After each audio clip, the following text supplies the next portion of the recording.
दिल्ली का GB road, पूरा नाम गास्टन बास्टन रोड, पता दिल्ली 6। 1966 में इस जगह का नाम बदलकर श्रद्धानंद मार्ग कर दिया गया। लेकिन इस जगह की एक तीसरी पहचान भी है। ये भारत के सबसे चर्चित रेड लाइट इलाकों में से एक है। रेड लाइट एरिया मतलब वो जगह है जहाँ पर सेक्स वर्क होता है। इस इलाके की हर दूसरी इमारत को यहाँ की भाषा में कोठा कहते हैं। कोठों से आबाद इस इलाके में हमें एक गुलाबी रंग की इमारत दिखी। इस गुलाबी इमारत को पिंक बूथ कहते हैं। पिंक सुनकर आप समझ गए होंगे कि ये महिलाओं से जुड़ा है।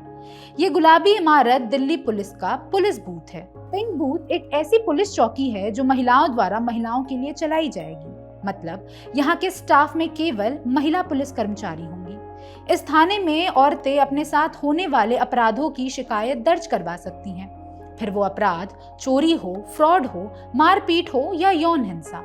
कई बार ऐसा देखा जाता है कि साधारण थानों में पुरुषों की मौजूदगी में महिलाएं संकोच या डर के मारे अपनी बात कह नहीं पाती।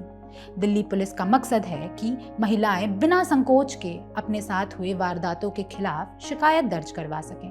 दिल्ली पुलिस ने शहर के अलग अलग इलाकों में ऐसे बूथ्स खोले हैं। इन्हें स्कूल, कॉलेज, मार्केट या ऐसी भीड़ भाड़ वाली जगहों पर खोला गया है ताकि इन तक पहुंचना आसान हो। लेकिन जीबी रोड वाले बूथ का स्ट्रक्चर बाकियों से थोड़ा अलग है। यहाँ इलाके में रहने वाली सेक्स वर्कर्स को शिकायत दर्ज कराने की सुविधा के साथ साथ अलग अलग स्किल्स की ट्रेनिंग भी दी जाएगी। ये व्यवस्था कितनी अलग है, इस बात की पड़ताल करने ऑर्डिनरी की टीम ग्राउंड पर पहुंची। 2 मंजिला इस इमारत में एक सेक्शन यहाँ की सेक्स वर्कर्स को सिलाई, पेंटिंग और कंप्यूटर सिखाने के लिए खोला गया है ताकि वो इन्हें सीख कर अपने लिए एक नए पेशे की तलाश कर सकें। इस बूथ का उद्घाटन 18 फरवरी को सेंट्रल दिल्ली की डीसीपी श्वेता चौहान ने किया। हमने दिल्ली की डीसीपी श्वेता चौहान से बात की। उन्होंने इस पहल के कारण और योजनाओं पर बात करते हुए बताया, ये अभी रिसेंटली ही हमने इसको स्टार्ट किया है, इसी हफ्ते में हमने स्टार्ट किया है। और इसका पीछे आइडिया ये है कि we want to inspire women and also empower them. तो जो यहाँ पे पिंक चौकी की शुरुआत की गई है, ये एक इस तरह का एरिया है। थोड़ा यहाँ वल्नरेबल पॉपुलेशन भी रहती है, उसके अलावा थोड़ा कंजस्टेड है, भीड़ भाड़ ज़्यादा है। तो एक तरह से ये बूथ काम करेगा जो विमेन के लिए जो भी सुविधाएं चाहिए पुलिस से रिलेटेड, वो उनको डोर स्टेप पे देने का। उसके अलावा यहाँ पे हमने एक ट्रेनिंग प्रोग्राम स्टार्ट किया है हमारे जो NGOs में पार्टनर्स हैं उनके साथ मिलके। तो यहाँ पे हम लोगों ने अभी 2 तरह के कोर्सेज, बल्कि 3 तरह के कोर्सेज लॉन्च किए हैं, जिसमें कि एक है जो स्टिचिंग का होगा। तो जो लेडीज़ हैं जो कि सेक्स वर्कर्स हैं, उनको हम लोग ये कोर्स करवा रहे हैं, 3 महीने का करवा रहे हैं। उसके बाद उन्हें एक सर्टिफिकेट दिया जाएगा and we will try to get them employed somewhere else if they are willing. हम एक कोर्स करवा रहे हैं हेल्थ केयर का, तो जैसे वार्ड बॉय या उस तरह के आजकल रिक्वायरमेंट भी ज़्यादा है कोरोना टाइम्स में। तो we will give them a 3 month training जिनमें बेसिक हेल्थ केयर के बारे में, मेडिसिन के बारे में उनको थोड़ा बताया जाएगा, so that they are employable in hospitals and in guest house, in nursing homes. और उसके अलावा तीसरा जो हम लोग करवा रहे हैं कंप्यूटर से रिलेटेड हम कर रहे हैं। हमने यहाँ पे कंप्यूटर लैब बनवाई है, 4 उसमें कंप्यूटर्स लगाए हैं। तो for the women whose children need access to education, so the जो डिजिटल डिवाइड है उसको ख़त्म करने के ये काम करेगा। सेक्स वर्कर्स की शिकायत होती है कि पुलिस उनकी सुनती नहीं है। जब वो शिकायत लेके जाती हैं तो पुलिस कहती है कि भाई तो ये तो तुम्हारा काम है, तुम्हें किस बात का हरासमेंट या तुम्हें किस बात, मतलब उन्हें अच्छी तरह से ट्रीट नहीं किया जाता। सेक्स वर्कर्स की अक्सर ये शिकायत होती है। तो ये पिंक बूथ बनाना, उनके लिए ये ट्रेनिंग सेंटर्स खोलना, ये क्या दिल्ली पुलिस की एक तरह से कोशिश है अपनी इमेज को इस मामले में साफ करने की? नहीं, हमारी इमेज मेरे को लगता है कि ये ठीक ही है इस मामले में। और मैं अब यहाँ पे सेंट्रल में रह के काम कर रही हूँ। मैं देख रही हूँ हमारे जो CP सर हैं, उनका विजन है कि महिलाओं को ज़्यादा से ज़्यादा आगे लाना है। और उसमें उन्होंने एक श्रृंखला में कई सारी सीनियर ऑफिसर्स को भी फील्ड में पोस्ट किया है, और उसी को आगे बढ़ाते हुए हमने ये स्टेप लिया है। किस तरह से पुलिस के इस इनिशिएटिव को ले रही हैं? क्या वो पार्टिसिपेट कर रही हैं या घबरा रही हैं, या वो जिस प्रोफेशन में है उसी में रहना चाहती हैं? देखिए, सभी तरह के रिस्पॉन्स हैं, लेकिन पॉजिटिव है, mostly it is positive and they want to come and learn. और मुझे लगता है कि जैसे जैसे ये आगे बढ़ेगा, जैसे जैसे इसका रूप सामने आएगा, तो ये मुझे लगता है और भी ज़्यादा इसकी एक्सेप्टेंस भी होगी और ज़्यादा से ज़्यादा लड़कियां हमसे जुड़ेंगी। अगर वो यहाँ पर आके काम सीख जाती हैं, स्किल्ड हो जाती हैं, तो क्या वो उस काम को छोड़ देंगी? ऐसी उम्मीद है पुलिस की? ऐसी उम्मीद हमें है कि अगर कोई लड़की नहीं चाहती है या उसको इस मजबूरी में काम कर रही है कि उसे कुछ और नहीं आता है, तो वो हम उसको एक्चुअली टूल्स फॉर सर्वाइवल जो कहते हैं वो हम उनको ऑक्यूपेशनल ट्रेनिंग के थ्रू दें। और बाकी देखिए आगे इसमें क्या निकल के आता है। इसके बाद हमने बूथ पर आई कुछ सेक्स वर्कर्स से बात की। हमने उनसे पूछा कि वो दिल्ली पुलिस की इस नई पहल में कितना भाग लेंगी। इस पर उन्होंने बताया, पहले से आप जहाँ पर काम कर रही हैं और आपको समय निकाल कर यहाँ पर आकर आप सीखेंगी, निकाल कर आएंगी, तो वहाँ से अगर कोई दिक्कत हुई, अगर लोगों ने रोका, तो क्या करेंगी? अब फिर हमको रहना ही पड़ेगा। फिर अगर 2 मिनट 10 मिनट के लिए होता हम आ सकते हैं, अगर सुबह जाके शाम करें तो हमको भी तो मराना, हमको गुस्सा होगा ना। और हमको अच्छा लगेगा। और अब जिस हम कमरे में रह रहे हैं उस कमरे में हम बाहर नहीं जा सकते सुबह से शाम तक। तो कभी 1 घंटे के लिए 10 मिनट आधा घंटे के लिए तो हम आ कोई बात सकते नहीं आ लेकिन सकते। सुबह जाके शाम करना अभी तो तो चटनी रोटी है देखना पड़ता है।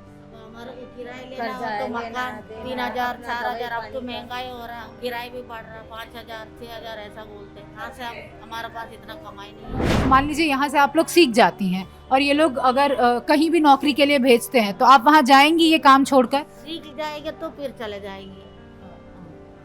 अगर सीखना भी तो चाहिए ना पहले।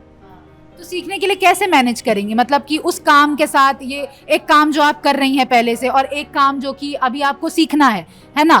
तो उसके लिए, इस नए काम के लिए समय कैसे निकालेंगी? अब तुम कैसे रोज समय ऐसा रखोगे? है, देखो रोज रोज हम आ नहीं सकते। 10-15 मिनट और 10 मिनट के लिए टाइम निकाल के हम आ सकते हैं, ऐसा नहीं आ सकते। आप 10 मिनट में कंप्यूटर या सिलाई या ये सब कैसे सीखेंगे? 10 मिनट नहीं आधा घंटा 1 घंटे के अंदर होएगा तो थोड़ा बहुत आगे करके जा सकते हैं। जब हमने पूछा कि इसके पहले किसी ने कोई मदद करने की कोशिश की, इस पर उनका जवाब था, इतने लोग आया, हमारा फोटो लिया, आधार कार्ड का फोटो कॉपी लिया, पैसा भेज देंगे तुम्हारा इसमें लॉकडाउन में। कम से कम 7-8 लोग तो लेके गए ना। कौन लोग थे वो? मतलब सरकार की तरफ से थे या फिर फोन आकर लेके जाते संस्था वाले थे, एनजीओ वाले आते हैं? अच्छा।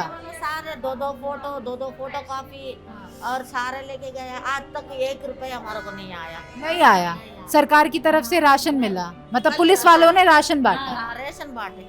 सेक्स वर्कर्स के लिए दिल्ली पुलिस की यह पहल बेशक सराहनीय है, लेकिन जीबी रोड की लगभग 100 कोठियों में 1000 से अधिक सेक्स वर्कर्स के आगे ये 2 मंजिला गुलाबी इमारत और इस पहल में शरीक होती चंद वर्कर्स इस दुनिया का आधा सच भी नहीं है। हम दावा नहीं करते कि हमने जो देखा वही पूरा और आखिरी सच है। इस दुनिया के थोड़े से सच को जानने के लिए हम कुछ कोठियों में गए।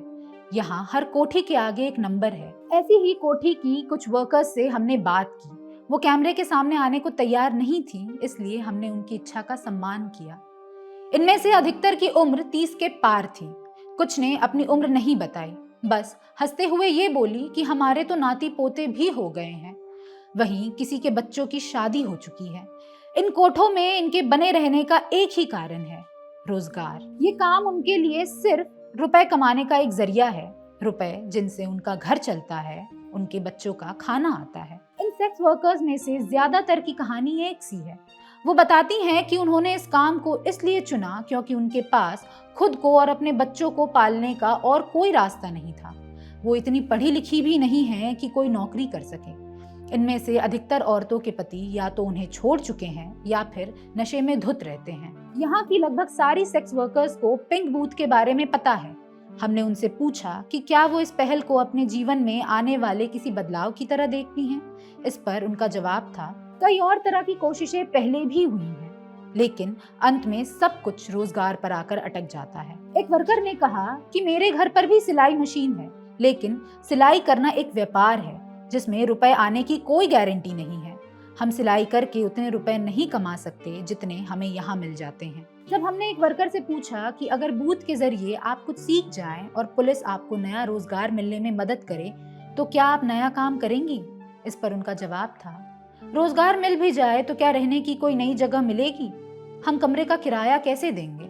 यहाँ कम से कम काम करने के बरक्स हमें रहने की जगह मिलती है, खाने के लिए खाना है और थोड़ी आमदनी भी है। जब हमने उनसे पूछा कि क्या वो बूथ पर जाकर नया काम सीखेंगी, इस पर उन्होंने बताया, हमारे पास समय नहीं है कि हम एक धंधे को छोड़कर कुछ नया सीख सकें। अगर हम वहां जाकर काम सीखने लगे तो यहाँ रुपए कौन कमाएगा? रुपए नहीं कमाएंगे तो घर क्या भेजेंगे? अलग अलग नंबरों में बटे जीबी रोड की इन 2x4 की अंधेरी कोठियों तक कोई सरकारी आवास योजना नहीं पहुंचती। इन बेटियों को इतना पढ़ाया ही नहीं गया कि वो अपने दम पर कोई दूसरा पेशा अपना सके और इन कोठियों से बाहर निकल पाए। बेशक पिंक बूथ एक अच्छी पहल है, सेक्स वर्कर्स को मुख्य धारा में जोड़ने का और उन्हें रोजगार के नए अवसरों के लिए तैयार करने का। उम्मीद है कि उन्हें सिखाई जाने वाली स्किल्स उनके लिए नए रास्ते खोलेंगी। पर सवाल अब भी है कि क्या ये काफी होगा? क्या इन अंधेरी कोठियों से निकलकर एक नई आजीविका और नई दुनिया को अपनाना इतना आसान है? देखते रहिए ऑर्डिनरी। शुक्रिया।